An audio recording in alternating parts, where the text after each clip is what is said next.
وہ اپنے اس وقار اور مقام کو قائم نہ رکھ سکے جو خداوند کی طرف سے انہیں ملا تھا، اور ہم کہتے ہیں کہ انہیں باغ عدن سے نکال دیا گیا۔ باہر نکالے جانے کا مطلب یہ ہے کہ وہ خدا کے ساتھ اپنی رفاقت اور خدا کے ساتھ اپنی قربت کو قائم نہ رکھ سکے، اور ایک جدائی کی دیوار کھڑی ہو گئی۔ پھر خدا نے حابل اور قاہن سے کہا کہ اپنے ہدیہ جات اور قربانیاں لاتے ہوئے اس کی عبادت اور پرستش کرے۔ خدا نے ابراہیم، اسحاق اور یعقوب کی معرفت جو ہے ہیکل دی، اور لوگوں کو اپنی قربان گاہیں متعارف کروائیں تاکہ وہاں پر آ کر وہ اس کی عبادت کر سکیں۔ اور جب ایک جگہ پر خدا کے بندہ یعقوب نے رویا دیکھی، ایک سیڑھی دیکھی، تو وہاں پر فرشتوں کو اترتے آتے جاتے دیکھا، اور اس نے کہا یہ خدا کے گھر کے سوا اور کچھ نہ ہوگا۔ خدا نے موسیٰ کی معرفت خیمہ اجتماع، اور پھر خدا کے بندہ داؤد اور سلیمان کی معرفت اپنے لوگوں کو ہیکل دی جہاں وہ اپنے لوگوں کے ساتھ رفاقت رکھ سکے۔ جب ہیکل 586 قبل مسیح میں برباد کر دی گئی، اور پھر لوگ بابل کی سیری سے واپس لوٹے اور انہوں نے اس کی تعمیر نو کی۔ ہیکل ایک وسیلہ ہے جس کی معرفت سے لوگ جو ہیں کفارہ کو حاصل کر سکتے ہیں، خدا کے ساتھ اپنا رشتہ بحال کر سکتے ہیں، خدا کی طرف رجوع لا سکتے ہیں۔ یہی ایک واحد طریقہ تھا جو خدا نے متعارف کروایا تھا کہ اس کے لوگ واپس اس کی طرف رجوع لا سکیں۔ کیا آپ خدا کی طرف رجوع لانے کے قابل ہیں؟ ہیکل کے وسیلہ سے خدا اپنے لوگوں کے ساتھ رفاقت رکھتا تھا۔ بس ہر وہ جگہ جہاں خدا موجود ہوتا ہے وہ ہیکل ہے۔ اگر آپ خدا کے ساتھ اپنے گھر میں رفاقت رکھتے ہیں تو آپ کا گھر ہی خدا کا مقدس اور اس کی ہیکل ہے۔ ہیکل خدا کے لوگوں کے لیے ایک جسمانی وسیلہ بھی بن گئی۔ جب خدا کے لوگ اس کی کلام کی تابعداری کر رہے تھے تو خدا نے انہیں خیمہ اجتماع دیا۔ جب لوگ اس کی حضوری میں بڑھتے چلے جا رہے تھے، ترقی کر رہے تھے، تو پھر خدا نے اپنے لوگوں کے وسیلہ سے، داؤد اور سلیمان کے وسیلہ سے انہیں ایک ہیکل دی تاکہ وہ ان کے ساتھ رفاقت رکھ سکے، تاکہ وہ اپنے لوگوں کے درمیان ان کے ساتھ سکونت کر سکے۔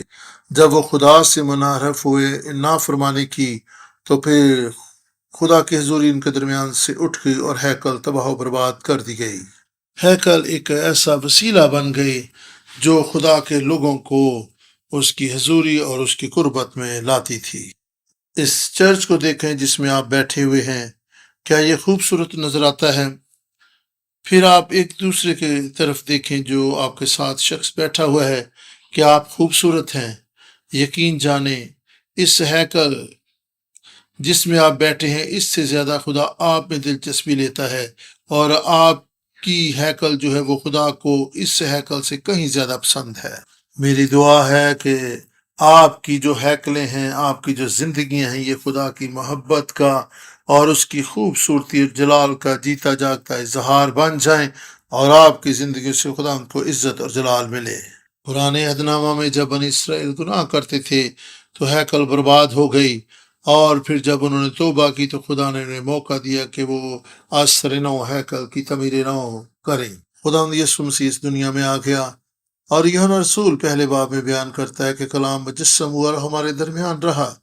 یہ ہمارے درمیان میں رہنا ایسے ہی ہے کہ جیسے خدا نے اپنے لوگوں کے درمیان خیمہ لگا لیا، وہ ان کے درمیان خیمہ زن ہوا۔ بائبل مقدس کے بہت سے حوالہ جات بیان کرتے ہیں کہ یسوع از خود ایک ہیکل تھا، اور اس ہیکل میں مختلف چیزیں پڑی ہوئی تھی۔ چراغ دان تھا، بخور دان تھا، سوختنی قربانی کا مصباح تھا۔ یسوع چراغ دان ہے۔ یسوع وہ حوض ہے جس میں وہ اپنے ہاتھ اور پاؤں دھوتے تھے۔ ہیکل میں روشنی تھی تو یسوع اس دنیا کا نور ہے۔ جب یسوع نے اپنی خدمت کا آغاز کیا تو اس نے کیا کیا؟ وہ سب سے پہلے ہیکل میں گیا۔ یسوع نے ہیکل کو صاف کیا، اور پھر یسوع نے یہ بھی کہا کہ اس ہیکل کو گرا دو تو میں 3 دن میں سے دوبارہ کھڑی کر دوں گا۔ یسوع اصل میں اپنے وجود کے بارے میں، اپنے بدن کے بارے میں بات کر رہے تھے جو کہ حقیقی ہیکل ہے۔ پرانے عہد نامہ میں خیمہ اجتماع ہو یا ہیکل ہو، یہ ساری چیزیں خداوند یسوع مسیح کی تصویر کشی کرتی تھیں۔ میں ابراہیم پاک کی 11ویں کتاب کے دوسرے حصوں میں سے کچھ چیزوں کو بیان کرنے جا رہا ہوں جو مخلصی کی تاریخ کے سلسلہ میں لکھی گئی ہیں۔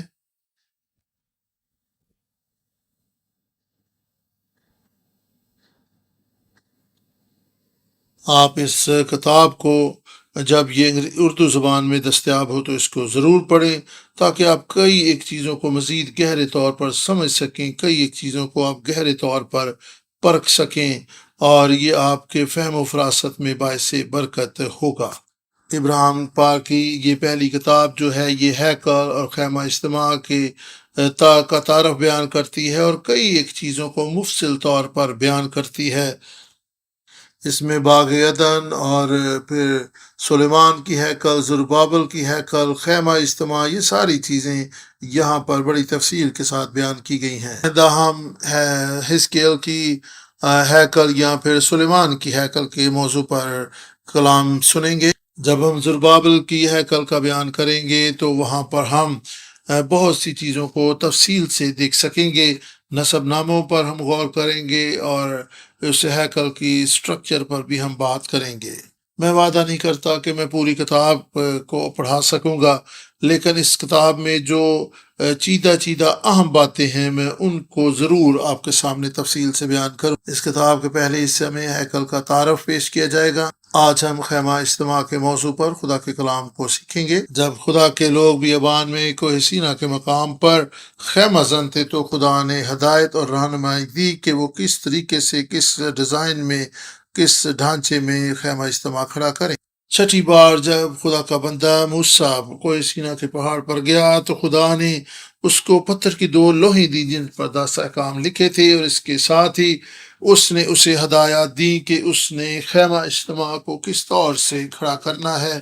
اس کا سارا ڈھانچہ اور نقشہ خدا نے موسیٰ کو تفصیلاً بتایا۔ خروج 24 باب 12 آیت، خروج 31 باب تک، اور پھر اس کی 8ویں آیت تک یا 18ویں آیت تک آپ اس ہیکل کی تفصیلات دیکھ سکتے ہیں، اس خیمہ اجتماع کی جو خدا نے موسیٰ کو بنانے کے لیے کہا تھا۔ یہ ان اسرائیلیوں کو دیا گیا تھا جو ملک مصر کی غلامی سے نکل کر بیابان میں پہنچ چکے تھے۔ خیمہ اجتماع کا مقصد یہ تھا جو خدا نے خود بیان کیا تاکہ میں آپ سے ملاقات کر سکوں۔ خدا ان سے رفاقت کا خواہاں تھا۔ خروج 26 12 آیت، خدا اپنے لوگوں سے رفاقت کرنے کا خواہشمند تھا، اس لیے اس نے انہیں خیمہ اجتماع بنانے کے لیے کہا۔ خروج 25 باب اور 9 آیت کو بھی آپ نوٹ کر لیں، بعد ازاں آپ اس کو پڑھ سکتے ہیں۔ ملک مصر سے نکل آنے کے 1 سال بعد خیمہ اجتماع بنایا گیا۔ خیمہ اجتماع پہلے سال، پہلے مہینے کھڑا کیا گیا، اور اس وقت بنی اسرائیل کو ملک مصر سے نکلے ہوئے 1 سال گزر چکا تھا۔ یہ 1445 قبل از مسیح کا واقعہ ہے، کیونکہ بنی اسرائیل نے 1446 قبل از مسیح ملک مصر سے کوچ کیا تھا۔ 1445 یہ بنی اسرائیل کا پہلا سال تھا، اور پہلے مہینے کو یہ خیمہ اجتماع کھڑا کیا گیا۔ یہ خیمہ اجتماع بنی اسرائیل کے ایمان کا مرکز بن گیا، اور یہ اس وقت تک بنی اسرائیل کے ایمان کا مرکز رہا جب تک کہ سلیمان کی ہیکل 559 قبل از مسیح تعمیر نہ ہو گئی۔ باغ عدن نقشہ ہے کہ کس طریقے سے ہیکل کو بحال کیا جانا چاہیے۔ یہ وہ نمونہ تھا جو خدا کے لوگوں کو بحال کرنا تھا۔ مجھے اور آپ کو بھی خدا کے دیے ہوئے نمونے اور ترتیب کے مطابق اپنی زندگیوں کو بحال کرنا ہے۔ باغ عدن میں کیا تھا؟ آپ اس تعلق سے بہت کچھ سیکھ چکے ہیں۔ سب سے پہلے اس میں آب حیات بہتا تھا۔ باغ عدن میں سبت کا آرام بھی تھا، کیونکہ خدا کے ساتھ رفاقت تھی۔ آدم خدا کے ساتھ چلتا پھرتا اور اس سے باتیں کرتا تھا۔ باغ عدن میں مکمل تحفظ حاصل تھا۔ آدم اور حوا وہاں پر بے خوف و خطر زندگی بسر کر رہے تھے۔ خدا ہی انہیں کھانے کے لیے مہیا کر رہا تھا۔ لیکن جب شیطان باغ عدن میں آیا اور آدم نے اس کی بات پر کان لگایا اور اس نے وہی کیا جو خدا نہیں چاہتا تھا کہ وہ کرے، آدم نے خدا کے کلام کو رد کر دیا اور شیطان کی آواز پر کان لگایا۔ چونکہ اس نے حیوان کی بات مانی تھی، اس لیے حیوان ان کی زندگی کا مالک بن بیٹھا۔ اور پھر خدا کے کلام میں لکھا، آئے سانپ کے بچوں، آئے افعی کے فرزندوں۔ کیوں انہیں سانپ کے بچوں، افعی کے بچوں کہا گیا؟ کیونکہ انہوں نے ابلیس کے کلام کو قبول کیا تھا۔ آب حیات سے وہ زندگی یا حیات کے درخت میں سے وہ پھل کھانے سے قاصر رہ گئے، انہیں باغ عدن سے نکال دیا گیا، وہ ہمیشہ کی زندگی کو کھو بیٹھے۔ ان کی روحانی زندگی خشک سالی کا شکار ہو گئی، کیونکہ آب حیات بہنا بند ہو گیا تھا۔ اب سبت کا آرام جاتا رہا، انہیں اپنی روزی کے لیے، اپنی ضروریات کے لیے ہل چلانا پڑا، محنت مشقت شروع ہو گئی۔ سب سے بڑھ کر یہ کہ خدا کی قربت اور رفاقت ختم ہو گئی اور اب انہیں حیات کے درخت تک رسائی حاصل نہ رہی۔ اب وہ خدا کے ساتھ چلنے، خدا کے ساتھ باتیں کرنے سے قاصر رہ گئے۔ اس لیے خیمہ اجتماع کی ہیکل کی ضرورت تھی تاکہ وہ دوبارہ سے خدا کی رفاقت میں آ سکے۔ رومیو پہلے باب میں لکھا ہے کہ انہوں نے خدا کی قدوسیت اور اس کی جو شخصیت ہے اس کو رینگنے والے کیڑے مکوڑوں میں اور حیوان اور ہوا کے پرندوں میں تبدیل کر دی۔ خدا کی تو یہی کوشش تھی کہ وہ انہیں پھر سے واپس لائے اور وہ خدا کی صورت اور شبیہ پر دوبارہ بحال ہو جائیں۔ خدا انہیں اپنی حضوری میں لانے کا خواہش مند تھا۔ انہیں خدا کی حضوری میں لانا آسان تھا یا پھر خدا کی حضوری ان کے درمیان ہو؟ کون سی بات آسان تھی؟ وہ بیابان میں آوارہ پھر رہے تھے، بے منزل اور بے ٹھکانہ بھٹک رہے تھے، اور بیابان جو ہے باغ عدن کا متضاد ہے۔ بیابان میں پانی بھی نہیں تھا، کیونکہ آپ کو پتہ ہے صحرا میں پانی نہیں ہوتا۔ انہیں ہر وقت محو سفر رہنا تھا، اور آپ کو پتہ ہے بیابان میں حیوان اور جانور اور کئی طرح کے خطرات انہیں درپیش تھے۔ بائبل مقدس سے اس بات کی شاہد ہے کہ بیابان میں سانپ تھے، اور وہ بھی معمولی سانپ نہیں بلکہ جلانے والے سانپ تھے۔ جنگلی درندے بھی اس بیابان میں پائے جاتے تھے۔ وہاں پر سردی تھی، تاریکی تھی، تنہائی تھی۔ جی ہاں، بیابان ایسا ہی ہوتا ہے۔ دن کے وقت انہیں سورج کی تپش جو ہے وہ دکھ دیتی تھی۔ جو آفتاب ہے یہ بھی ان کے لیے دن کے وقت تکلیف کا باعث تھا۔ اعمال 7 باب اور 38 آیت میں خدا نے بنی اسرائیل کو جب وہ بیابان میں تھے انہیں بیابانی کلیسیا کہا۔ باغ عدن جو ہے یہ ایک ابدیت کے مقام کو پیش کرتا ہے۔ وہاں پر آب حیات کا دریا ہمیشہ جاری و ساری تھی۔ خدا کا سبت، خدا کا آرام، خدا کی حضوری وہاں پر موجود تھی۔ لیکن خدا نے بیابانی کلیسیا کو اپنے جلال کے لیے بلایا۔ ایسا کیوں ہوا؟ وہ خطرے میں تھے، وہاں پر پانی نہیں تھا، اور جنگلی درندے بھی ان کے آس پاس تھے۔ لیکن خدا نے پھر بھی کہا کہ میں بیابان میں تمہارے ساتھ ساتھ چلوں گا۔ خدا نے بنی اسرائیل سے خیمہ اجتماع کے وسیلہ سے رفاقت رکھنی تھی۔ یاد رہے کہ بیابان میں خیمہ اجتماع جب کھڑا کیا جاتا تھا تو اس کے ارد گرد وہ خیمہ زن ہوتے تھے۔ خدا نے کہا کہ بیابان میں بھی میں تمہارے ساتھ ساتھ چلوں گا۔ میں چٹانوں سے تمہارے لیے پانی اور آسمانوں سے تمہارے لیے من برساؤں گا۔ میں حیوانوں سے اور سانپوں سے تمہیں محفوظ رکھوں گا۔ اور خیمہ اجتماع کے وسیلہ سے انہوں نے سبت منانا شروع کیا۔ من کے وسیلہ سے بھی انہوں نے سبت کو ماننا شروع کیا۔ بیابان کے وسیلہ سے خدا انہیں آب حیات، سلامتی اور تحفظ کے تجربے سے گزار رہا تھا۔ خدا انہیں سبت اور اپنے ساتھ چلنے کا تجربہ دے رہا تھا۔ انہوں نے خیمہ اجتماع کے وسیلہ سے خدا کی آواز کو سنا، وہ واپس آ کر زندگی پا سکتے تھے۔ خیمہ اجتماع کے وسیلہ سے بیابان باغ عدن بن گیا۔ ہاللویا! شاید آپ بھی آج بیابانی زندگی گزار رہے ہیں، لیکن خدا نے اس کلام کے وسیلہ سے ہمیں موقع دیا ہے تاکہ ہم اس کی قربت میں رہ سکیں، اس کے ساتھ چل سکیں۔ اس نے ہماری سلامتی چاہی اور اس نے ہمیں زندگی کا پانی دیا ہے۔ میری دعا ہے کہ میں اور آپ خدا کے فضل سے فائدہ اٹھائیں، اور کلیسیا اسی لیے ہے تاکہ وہ خدا کی قربت میں، اس کی رفاقت میں آ جائے اور اس کے ساتھ اپنا رشتہ بحال کر لے۔ میری دعا ہے کہ اس دنیا میں لوگ جو شیطان کے ہاتھوں دکھ اٹھا رہے ہیں، گناہ میں زندگی بسر کر رہے ہیں، جو ہی وہ اس کلیسیا میں آئیں وہ زندگی کا تجربہ کریں، وہ بحالی اور برکت کا تجربہ کریں، انہیں یہاں پر آ کے آب حیات مل جائے، ہماری زندگیوں میں ابدی زندگی کام کرنا شروع ہو جائے، آب حیات کے چشموں سے ہم پانی بھرنا شروع کر دیں۔ کیا آپ رات دیر تک جاگتے رہے؟ برائے مہربانی بیدار رہیں، ہوشیار رہیں، خدا کے کلام کو سنیں۔ ہر ایک ہیکل جو ہے اس میں 4 چیزیں بڑی اہم ہیں۔ سب سے پہلے جگہ، خاص جگہ کا چناؤ، اور پھر دوسرے نمبر پر پھر اس ہیکل میں خدا کی حضوری۔ خدا کی حضوری کی کیا نشانی ہوتی ہے؟ پھر تیسرے نمبر پر کاہن جو ہیکل میں خدمت سر انجام دیتے ہیں، اور پھر چوتھے نمبر پر ہدیہ جات۔ آپ کس قسم کے ہدیہ جات اور قربانیاں خدا کے حضور گزران رہے ہیں؟ بائبل مقدس کس طریقے سے خدا کے اس خیمہ اجتماع کو ایک چنی ہوئی اور برگزیدہ جگہ کے طور پر بیان کرتی؟ خیمہ اجتماع خدا کی پرستش اور عبادت کا مقام تھا۔ بنی اسرائیل ہمیشہ جگہ بجگہ خیمے لگاتے تھے۔ گنتی 7 باب 1 آیت، اور جس دن موسیٰ مسکن کو کھڑا کرنے سے فارغ ہوا اور اس کو اور اس کے سب سامان کو مسح اور مقدس کیا اور مذبح اور اس کے سب ضروع کو بھی مسح اور مقدس کیا، تو اسرائیلی رئیس جو اپنے آبائی خاندانوں مقدس کرنا کے لیے عبرانی لفظ قداش ہے، اور اس کا مطلب ہے الگ کرنا، مخصوص کرنا، خدا کے حضور پیش کرنا اور خدا کے لیے پاک ہونا۔ اس کا واضح مطلب یہ تھا کہ خدا نے اس جگہ کا چناؤ کیا تھا، خدا نے اس جگہ کو الگ اور مخصوص کر لیا تاکہ وہ عام استعمال کے لیے نہ ہو، یہ صرف اور صرف خدا کے مقصد کے لیے استعمال کی، اس لیے وہ جگہ پاک تھی۔ میری دعا ہے کہ ہماری کلیسیا صرف اور صرف خدا کے استعمال کے لیے الگ اور مخصوص رہے۔ میری دعا ہے کہ آپ کے بدن زندہ خدا کا مقدس ہوں اور صرف خدا کے جلال کے لیے استعمال ہوں۔ میری دعا ہے کہ آپ کے خاندان خدا کے لیے برگزیدہ اور مخصوص ہو جائیں۔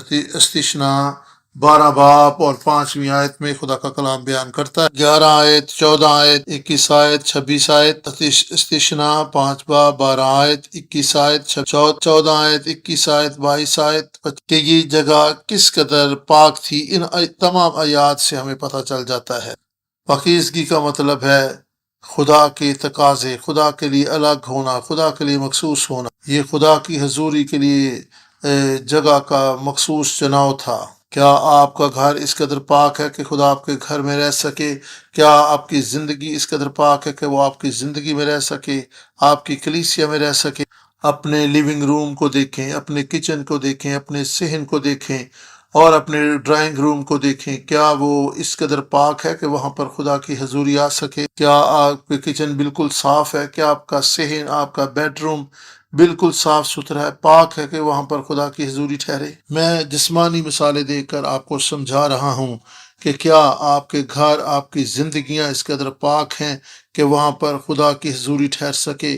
کیا آپ اس قدر خدا کے لیے مخصوص اور الگ ہیں کہ خدا آپ کے ساتھ رہنا پسند کرے؟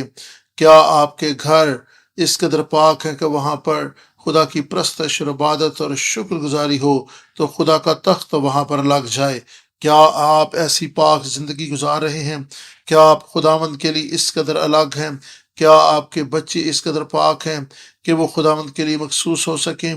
اپنی زندگیوں، اپنے گھرانوں پر غور کریں، آئیں اپنے دلوں کا جائزہ لیں، اپنے سوچ و خیالوں کا جائزہ لیں کہ آج آپ کس مقام پر کھڑے ہیں، آپ کی زندگی کس قدر پاک ہے۔ اپنی آنکھوں پر غور کریں، اپنے دل پر، اپنے کانوں پر غور کریں، اپنے دلوں پر غور کریں کہ کیا آپ واقعی خدا کے لیے پاک زندگی بسر کر رہے ہیں؟ کیا خدا کی حضوری آپ کی زندگی پر ٹھہر سکتی ہے؟ مبارک ہیں وہ جو پاک دل ہیں کیونکہ وہ خدا کو دیکھیں گے۔ کیا آپ کی زندگی، آپ کا دل خدا کے لیے الگ اور مخصوص ہے؟ کیا وہ خدا کی حضوری کو قبول کرنے کے لیے تیار ہے؟ یا پھر جسمانی لذتیں اور خواہشیں آپ کے دل میں، سوچ و خیالوں میں دنیاوی چیزیں، اور آپ کے دل دنیاوی چیزوں کی محبت میں الجھے ہوئے ہیں؟ یا پھر یہ سوچ رہتے ہیں کہ فلاں چھٹی کے دن میں نے کس ریسٹورنٹ میں جانا ہے، اس مہینے میں نے کتنا روپیہ پیسہ کمانا ہے، اس مہینے میں نے کیا کرنا ہے، اگلے مہینے میں نے کہاں جانا ہے؟ کیا آپ کے دل اس طرح کی باتوں میں الجھے ہوئے ہیں یا پھر خدا کے لیے الگ اور مخصوص ہیں؟ یشوع 9 باب 27 آیت خدا کے کلام میں لکھا، اور یشوع نے اس دن ان کو جماعت کے لیے اور اس مقام پر جسے خداوند خود چنے اس کے مذبح کے لیے لکڑہر اور پانی بھرنے والے مقرر کیا، جیسا کہ آج کے دن تک ہے۔ آئیں خدا کی حضوری پر غور کریں۔ کیا خدا کی حضوری واقعی خیمہ اجتماع میں تھی؟ اپنے آپ سے پوچھیں، کیا خدا کی حضوری میری زندگی میں موجود ہے؟ کیا خدا کی حضوری اس کلیسیا میں موجود ہے؟ کیا اس قوم میں، کیا اس ملک میں جہاں پر آپ رہتے ہیں خدا کی حضوری ٹھہری ہوئی ہے؟ کیا آپ کے گھروں میں، خاندانوں میں، شخصی زندگیوں میں خدا کی حضوری موجود ہے؟ خیمہ گاہ خدا کی سکونت گاہ تھا۔ خیمہ اجتماع میں 2 طرح سے خدا کی حضوری ظاہر ہوتی تھی۔ خدا بنی اسرائیل سے خیمہ اجتماع میں ملاقات کرتا تھا۔ خدا خیمہ اجتماع میں سے ہو کر اپنے لوگوں سے کلام کرتا تھا۔ چونکہ بنی اسرائیل خیمہ اجتماع میں سے کلام سنتے تھے، وہ اپنے درمیان خدا کی حضوری کو محسوس کر سکتے تھے۔ میری دعا ہے کہ ہماری کلیسیاں ایسا مقام بن جائیں کہ جب ہم یہاں پر آئیں تو واقعی خدا کی آواز کو سن سکیں۔ میری دعا ہے کہ اس کلیسیا میں ابلیس کی باتیں نہ ہو، دنیا داری کی باتیں نہ ہوں، بلکہ صرف اور صرف خدا کا زندہ کلام ہو۔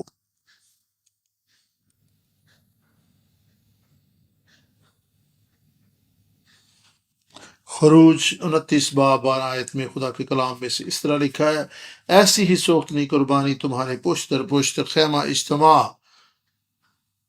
کے دروازہ پر خدا ان کے آگے ہمیشہ ہوا کرے، وہاں میں تم سے ملوں گا اور تجھ سے باتیں کروں گا، اور وہیں میں بنی اسرائیل سے ملاقات کروں گا، اور وہ مقام میرے جلال سے مقدس ہوگا۔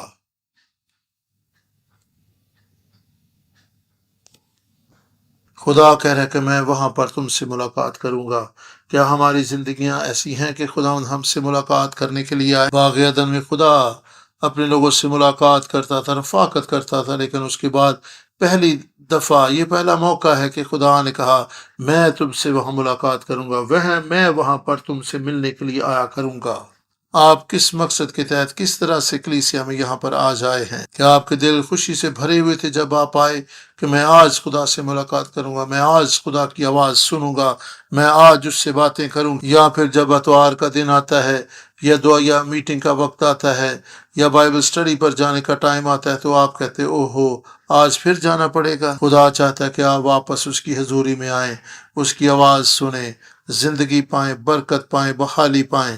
خدا کو دلی خوشی تھی کہ وہ اپنے لوگوں کے ساتھ خیمہ اجتماع کے وسیلہ سے ملاقات کرے۔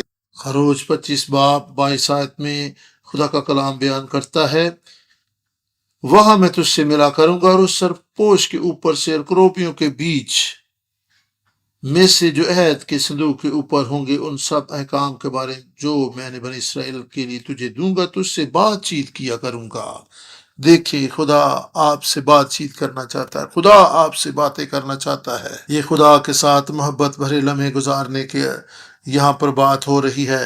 جب دو لوگوں کے درمیان محبت ہوتی ہے تو پھر ہی ان کے درمیان آپس میں بات چیت ہوتی ہے۔ میری دعا ہے کہ جب آپ کلیسیا میں آئیں، اتوار کو آئیں، بائبل سٹڈی میں آئیں یا پھر دعا یا میٹنگ میں آئیں تو آپ پرجوش ہو کر آئیں، شکر گزاری اور خوشی سے ممور ہو کر آئیں، اور یہ جانتے ہوئے اس ایمان کے ساتھ کہ آپ خدا سے ملاقات کرنے کے لیے جا رہے ہیں۔ اپنے دلوں کو، زندگیوں کو خدا کے لیے پاک کریں، اس سے ملاقات کے لیے تیاری کریں۔ ایک چیز جو یروشلم کی ہیکل کی بربادی کا باعث بنی، جب خدا یسوع مسیح ہیکل میں آیا تو وہاں پر رسمی طور پر سب کچھ ہو رہا تھا، وہ ترتیب نہیں تھی جو خدا چاہتا تھا۔ آج بھی کلیسیوں میں محض پروگرام اور ہفتہ وار ترتیب کے ساتھ سب کچھ ہوتا رہتا ہے، خدا کی حضوری وہاں پر موجود نہیں، خدا کی ترتیب اور خدا کی بات چیت اور اس کا کلام وہاں پر بالکل بھی موجود نہیں ہوتا۔ خدا کلیسیا میں یا عبادت میں موجود ہے یا نہیں ہے، لوگوں کو اس بات کی بالکل پرواہ نہیں ہے، کیونکہ لوگ خدا سے ملاقات کرنے کے لیے آتے ہی نہیں، رسمی طور پر کلیسیاؤں میں آتے ہیں، ایک دوسرے کو ملنے کے لیے وہاں پر آتے ہیں، اور بعض کا اپنے اچھے اچھے ڈریسز اور پھر جو اچھے اچھے ہیئر سٹائل دکھانے کے لیے وہاں پر آتے ہیں۔ یہی ہیکل کی تباہی اور بربادی کی ابتدا تھی۔ یروشلم کی کلیسیا اسی لیے تو برباد ہوئی تھی۔ جب ہماری زندگیوں میں خدا کی عبادت، پرستش اور ستائش روایتی بن جاتی ہے تو یہ ہماری زندگیوں کی تباہی اور بربادی کا آغاز ہوتا ہے۔ جب خدا کا جلال اس ہیکل میں بھر جاتا تھا، ہیکل جلال سے معمور ہو جاتی تھی، تو یوں بھی خدا اپنی حضوری کو اپنے لوگوں کے درمیان ظاہر کرتا تھا۔ خروج 40 باب اور 34ویں اور 35ویں آیت، تب خیمہ اجتماع پر ابر چھا گیا اور مسکن خداوند کے جلال سے معمور ہو گیا، اور موسیٰ خیمہ اجتماع میں داخل نہ ہو سکا کیونکہ وہ ابر اس پر ٹھہرا ہوا تھا اور مسکن خداوند کے جلال سے معمور تھا۔ آمین۔ میری دعا ہے کہ خدا کی حضوری اور معموری آپ کی زندگیوں کو معمور کرے۔ میری دعا ہے کہ جب آپ کسی عزیز و اقارب کے گھر جائیں، رشتہ داروں کے ہاں جائیں، دوست احباب کے ہاں جائیں، اگرچہ وہ خدا یسوع مسیح پر ایمان نہیں لاتے تو بھی آپ وہاں پر جائیں تو خدا کا جلال، خدا کا نور وہاں پر چمکنا شروع ہو جائے۔ آپ جہاں کہیں جائیں خدا کا جلال آپ کے ساتھ ساتھ جائے۔ آپ جہاں بھی جائیں بیماریاں بھاگنا شروع ہو جائیں، بدروح گرفتہ آزاد ہونا شروع ہو جائیں۔ آپ جہاں کہیں جائیں لوگ خدا کی حضوری کو محسوس کرنا شروع کر دیں۔ اگر ہم خدا کی ہیکل بنیں گے تو پھر ہی خدا ہمارے وسیلہ سے کلام کرے گا۔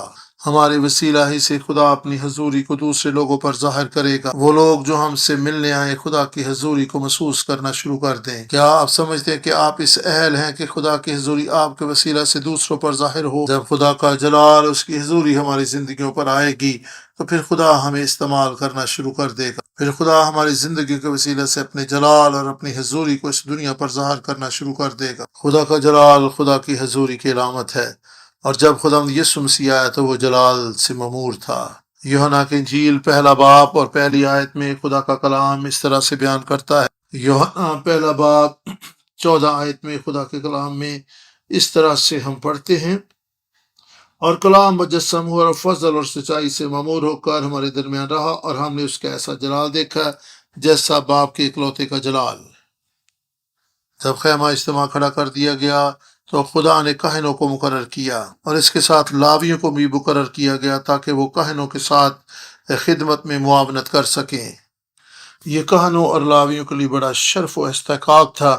جس طرح خدا نے باغ عدن کو بنایا اور وہاں پر آدم کو رکھا، اب یہاں پہ خدا نے خیمہ اجتماع موسیٰ کی معرفت کھڑا کیا اور وہاں پر کاہنوں اور لاویوں کو خدمت کے لیے مقرر کیا۔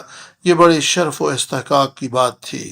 خدا نے خیمہ اجتماع میں کاہنوں اور لاویوں کو مقرر کیا، اور آج اس کلیسیا میں خدا نے مجھے اور آپ کو مقرر کیا ہے تاکہ ہم اس کے حضور قربانیاں گزران سکیں، خدمت گزاری کا کام کر سکیں۔ خروج 28 باب اور اس کی پہلی آیت میں خدا کے کلام میں اس طرح سے ہم پڑھتے ہیں۔ خروج 28 باب پہلی آیت خدا کا کلام بیان کرتا ہے، اور تو بنی اسرائیل میں سے ہارون کو جو تیرا بھائی ہے اور اس کے ساتھ اور اس کے بیٹوں کو اپنے نزدیک کر لینا، تاکہ ہارون اور اس کے بیٹے ندب اور ابیہو الیعزر اتمر کہانت کے عہدہ پر ہو کر میری خدمت کریں۔ خدا نے صرف ہارون اور اس کی نسل کو کہانت کی ذمہ داری دی۔ استثناء 33 باب اور اس کی 10 آیت کو خدا کے کلام میں سے ہم پڑھیں گے۔ استثناء 33 باب اور 10 آیت میں خدا کا کلام اس طرح سے بیان کرتا ہے۔ خدا کے کلام میں ہم پڑھتے ہیں 33 باب کی 10 آیت میں لکھا ہے، اور وہ یعقوب کو تیرے احکام اور اسرائیل کو تیری شریعت سکھائیں گے، وہ تیرے آگے بخور اور تیرے مذبح پر پوری سوختنی قربانی رکھیں گے۔ ان کی ذمہ داری یہ تھی کہ وہ شریعت کے آئین و احکام کی تفسیر و تشریح کر کے لوگوں کے سامنے رکھیں۔ انہیں آئین و شریعت لوگوں کے سامنے رکھنی تھی، سکھانی تھی، تاکہ انہیں اچھے اور برے میں امتیاز حاصل ہو سکے۔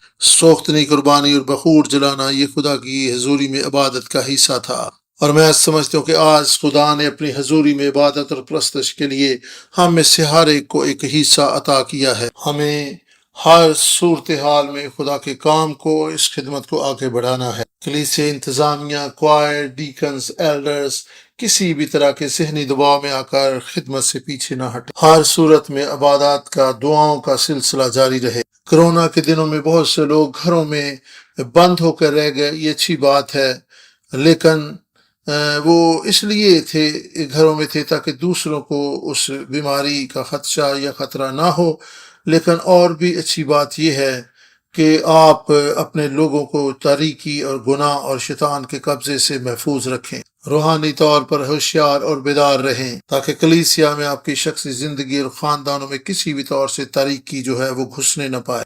چوتھی اور آخری بات، خیمہ اجتماع میں خدا کے حضور ہدیہ جات اور قربانیاں لائی جاتی تھیں۔ خیمہ اجتماع میں 5 قسم کی قربانیاں لائی جاتی تھیں۔ سب سے پہلے سوختنی قربانی، اور اس کے لیے اگر آپ حوالہ احبار کی کتاب کا پہلا باب دیکھیں، سوختنی قربانی کے لیے عبرانی زبان کا لفظ اولا استعمال کیا گیا ہے، اور یہ عبرانی لفظ الا سے ماخوذ ہے، اور اس کا معنی ہے اوپر جانا، صعود فرمانا، بالکل ایسے ہی جیسے خدا کے حضور بخور کا دھواں اوپر کو جاتا تھا، خوشبو اوپر کو جاتی تھی۔ سوختنی قربانی میں ساری کی ساری قربانی کو خدا کے حضور جلا دیا جاتا تھا، اور ان قربانی کا مقصد یہی تھا کہ انسان اور خدا کی رفاقت میں جو چیزیں حائل ہیں ان کو ختم کیا جائے۔ اور خیمہ اجتماع میں یہ 5 قسم کی قربانیاں لائی جاتی تھی تاکہ لوگ خدا کے حضور آ سکیں۔ سوختنی قربانی میں ساری کی ساری قربانی کو جلا دیا جاتا تھا۔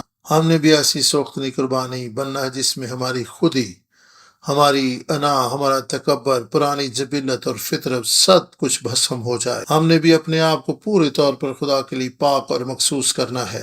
اور پھر اناج کی قربانی بھی لائی جاتی تھی۔ سوختنی قربانی کے لیے احبار پہلا باب 3 سے 17 آیت کو آپ پڑھ سکتے ہیں۔ اور پھر اناج کی قربانی کے لیے احبار 2 باب پہلی سے 16 آیت تک۔ نظر کی قربانی یا اناج کی قربانی کے لیے عبرانی لفظ منہا ہے، اور اس کا معنی ہے کوئی تحفہ اور خراج تحسین، قربانی اور وفاداری۔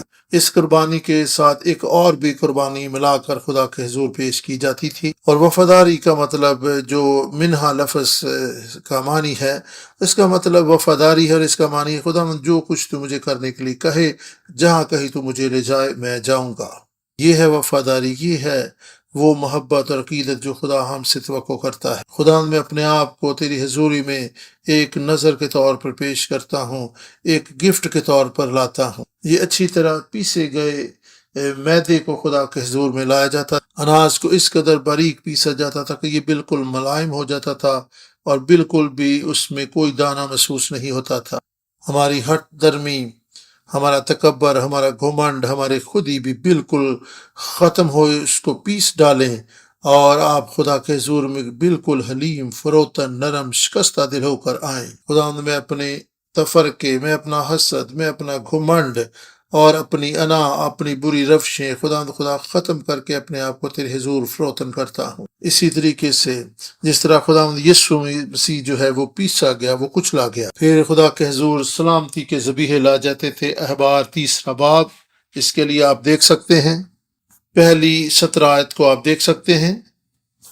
یہ ساری قربانیاں اس بات کو بھی پیش کرتی ہیں کہ ہم نے کس طرح زندہ اور پاک اور مقبول قربانیاں بن کر خود کو خدا کے حضور پیش کر کے اس کی عبادت اور پرستش کرنی۔ سلامتی کی قربانیوں یا سلامتی کے ذبیحوں کے لیے عبرانی لفظ شالیم استعمال ہوا ہے۔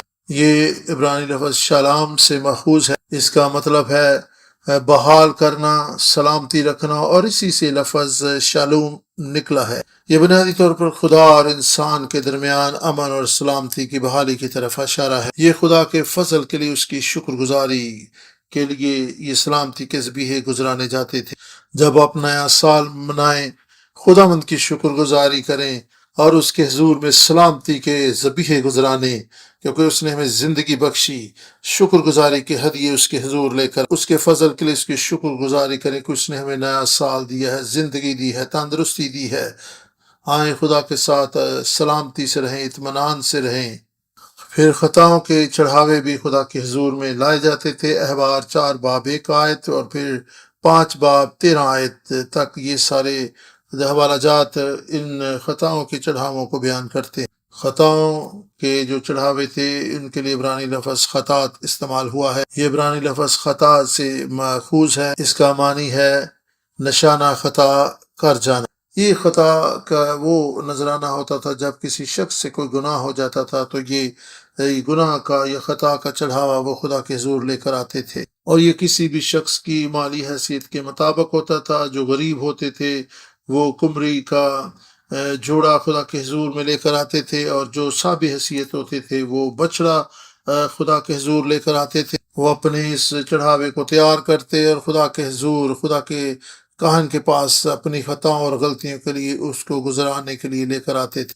اور خطا کے چڑھاوے کا خون جو ہے وہ خیمہ اجتماع میں موجود چیزوں پر چھڑکا جاتا تھا۔ خطا کے چڑھاوے کا مقصد جو ہے وہ پاکیزگی اور گناہ سے پاک ہونا تھا۔ اور اس کے بعد تقصیروں کے چڑھاوے ہوتے تھے۔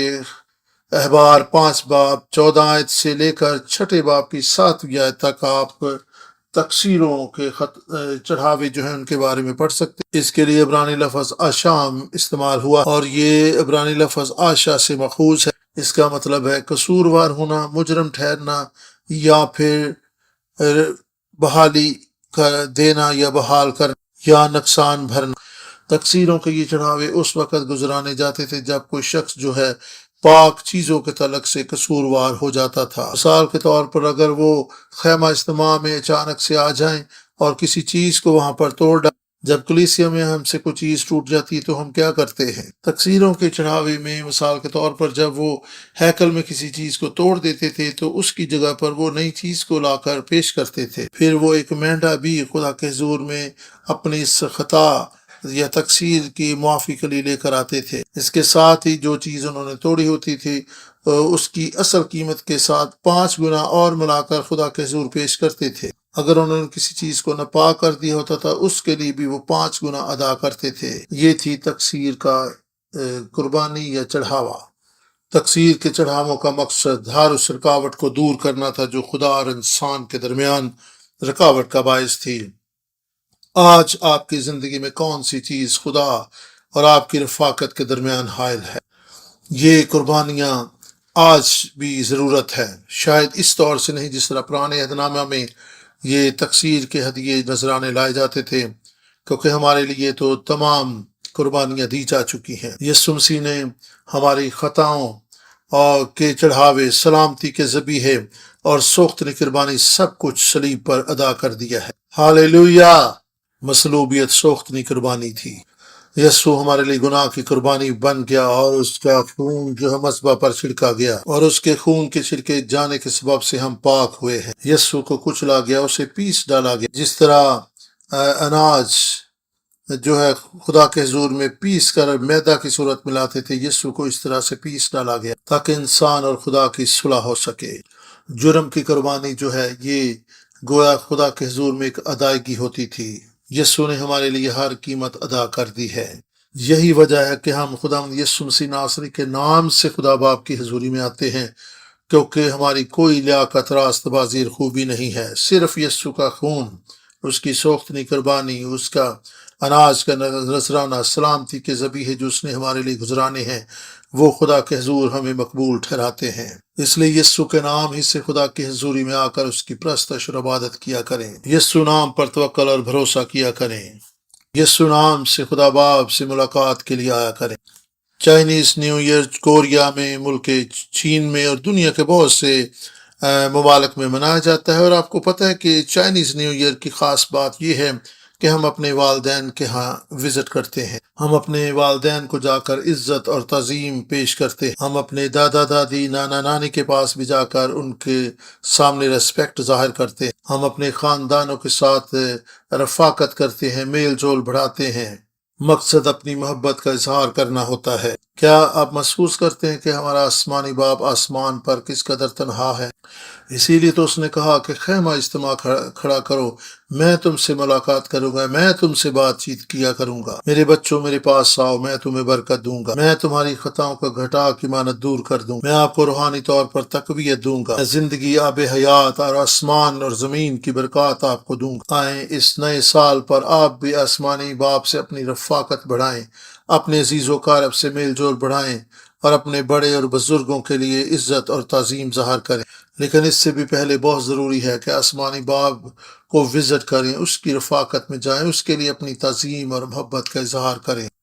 آئیں آسمانی باپ کے پاس آئیں، وہ ہمارا منتظر ہے، وہ ہمیں برکت دینا چاہتا ہے، وہ ہماری محبت کا طالب ہے۔ اور میرا ایمان ہے کہ جب آپ خدا باپ کے حضور رفاقت کے لیے جائیں گے، وہ آپ کو بڑی عظیم برکات سے نوازے گا۔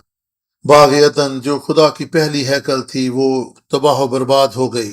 اس وقت سے خدا اس بات کا خواہاں تھا کہ وہ انسان کے ساتھ رفاقت رکھے۔ اسی وقت سے مخلصی کا انتظام و انصرام شروع ہوا تاکہ وہ ہیکل پھر سے بحال ہو سکے۔ خدا نے 66 کتابیں ہمیں دیں تاکہ ہم طریقہ کار پڑھ سکیں، سمجھ اور جان سکیں کہ ہم کیسے واپس آ کر خدا کی ہیکل کو دوبارہ سے کھڑا کر سکتے ہیں۔ بائبل مقدس کی 66 کتابوں کا لباب اور خلاصہ یہ ہے۔ مکاشفہ 21 باب میرے ساتھ نکالیے گا، 3 اور 4 آیت کو میرے ساتھ مل کر پڑھیے گا۔ پھر میں نے تخت میں سے کسی کو بلند آواز سے یہ کہتے سنا کہ دیکھ، خدا کا خیمہ آدمیوں کے درمیان ہے اور وہ ان کے ساتھ سکونت کرے گا، اور وہ اس کے لوگ ہوں گے، اور خدا آپ ان کے ساتھ رہے گا اور ان کا خدا ہوگا، اور ان کی آنکھوں کے سب آنسو پوچھ دے گا۔ اس کے بعد نہ موت رہے گی اور نہ ماتم رہے گا، نہ آہ و نالہ، نہ درد، پہلی چیزیں جاتی رہیں۔ آج کے کلام کا حاصل کلام یہی ہے کہ خدا کا خیمہ آدمیوں کے درمیان بحال ہونے جا رہا ہے، بلکہ اس زمین پر بحال ہو چکا ہے، جسمانی خیمہ نہیں بلکہ نیا یروشلم جو خدا کے ہاں سے اترنے والا، بالکل ایسے ہی جس طرح دلہن اپنے شوہر کے لیے تیاری کرتی ہے۔ خدا کا خیمہ آدمیوں کے درمیان بحال ہو چکا ہے، اور اس خیمے کی کیا خصوصیات؟ خدا ہمیشہ ہمارے ساتھ رہے گا، ہماری آنکھوں کے آنسو پوچھ ڈالے گا، اور وہ ہمارا خدا ہوگا اور ہم اس کے لوگ ہوں گے۔ نہ موت ہوگی، نہ رنج و الم، نہ آنسو ہوں گے، نہ دکھ ہوگا، نہ درد ہوگا۔ آئیں آج ان برکات کا زندگی میں تجربہ کرنا شروع کریں۔ یہ نہیں کہ آپ انتظار کریں کہ کب آپ اس دنیا سے جائیں گے اور آسمان پر ان برکات کو لیں گے۔ آج ہی ان برکات کو اپنی زندگی میں لینا شروع کر دیں۔ ایمان رکھیں کہ آج آپ اسی وقت خیمہ میں خدا کی حضوری میں آ سکتے ہیں۔ اپنی سوچوں کو، رویوں کو بدلیں کہ یہ 10 سال 20 سال بعد نہیں جب خدا یسوع مسیح آئے گا، بلکہ آج اسی وقت اس دنیا میں آپ اس کی حضوری میں آ سکتے ہیں، اس کے خیمہ میں آ سکتے ہیں، اور اس کی عظیم برکات کو، زندگی کا تجربہ بھی آپ کر سکتے ہیں۔ آئیں خدا باپ کے ہاں وزٹ کے لیے چلیں۔ آئیں ہم خدا کے حضور میں دعا کریں۔ اے باپ، ہم تیری شکر گزاری کرتے ہیں کہ یسوع مسیح کے وسیلہ سے خیمہ کی برکات ہمارے لیے حقیقت بن چکی۔ تیرا روح ہماری زندگیوں پر آئے، ہمیں فضل اور توفیق ملے تاکہ ہم تیرے روح کا مقدس بن جائیں۔ خدا ہماری کلیسیا کو استعمال کر تاکہ تیرا کلام جو ہے بہتوں تک پہنچا سکے۔ تیری حضوری ہماری زندگیوں میں اور پھر ہمارے وسیلہ سے دوسروں کی زندگیوں میں محسوس کی جائے۔ اس وقت آئے خدا ہم تیری حضوری کو اپنے درمیان مانگ لیتے ہیں، تیرا ابر ہمارے درمیان چھا جائے۔ خدا ہم اپنی کلیسیا میں بیمار اور کمزور لوگوں کے لیے دعا کرتے ہیں۔ شفا بخش، ہاتھ کو بڑا تسلی دے، اٹھا کھڑا کر، زور بخش دے تاکہ تیرے لوگ شکر گزاری کریں۔ خدا اگر کوئی مالی مشکلات سے گزر رہا ہے تو میری دعا ہے کہ خدا تو ان کی ہر ایک ضرورت کو پورا کر۔ بہت سے لوگ جو ایمان میں کمزور پڑ چکے ہیں، خداوند تو جس طریقے سے خیمہ اجتماع میں اپنے لوگوں کے ساتھ آتا تھا، اپنی حضوری کو ظاہر کرتا تھا، ان سے کلام کرتا تھا، ان سے بات چیت کرتا تھا، اپنے لوگوں سے بھی کلام کر، انہیں ایمان میں مضبوط کر، انہیں تسلی، تشفی اور ایمان کی مضبوطی بخش دے، محزنہ طور پہ خداوند برکت دے۔ خداوند تیرے لوگ جہاں کہیں بھی دکھی، کمزور، لاچار، مجبور ہیں، ان کو وزٹ کر، ان کو برکت دے، تسلی، تشفی دے، بحال کر دے۔ ہمیں اپنی تسلی اور اطمینان سے بھر دے، فضل اور توفیق دے کہ تیری پرستش کریں، عبادت کریں، تجھے سجدہ کریں۔ فضل بخش دے کہ پورے طور پر تیری طرف رجوع لائیں، زندگی پائیں۔ ہماری کلیسیا نئے یروشلم کی شبیہ اور صورت کو منعکس کرنے والی ہو۔ تیری حضوری اس کلیسیا میں، اس جگہ پر خدا دیکھی اور محسوس کی جائے۔ تیرے لوگ جہاں کہیں بھی جائیں، تیری حضوری، تیرا جلال ان کے ساتھ ساتھ جائے۔ ہم سب باتوں کے لیے تیرا شکر کرتے ہیں، سب باتوں کے لیے تجھے جلال دیتے ہیں، اور خدا تیرے فضل اور تیری ہر طرح کی برکت بخشش کے لیے شکر گزاری کرتے ہوئے یسوع ناصری کے پاک مقدس جلالی نام سے یہ دعا مانگتے اور پاتے ہیں، آمین۔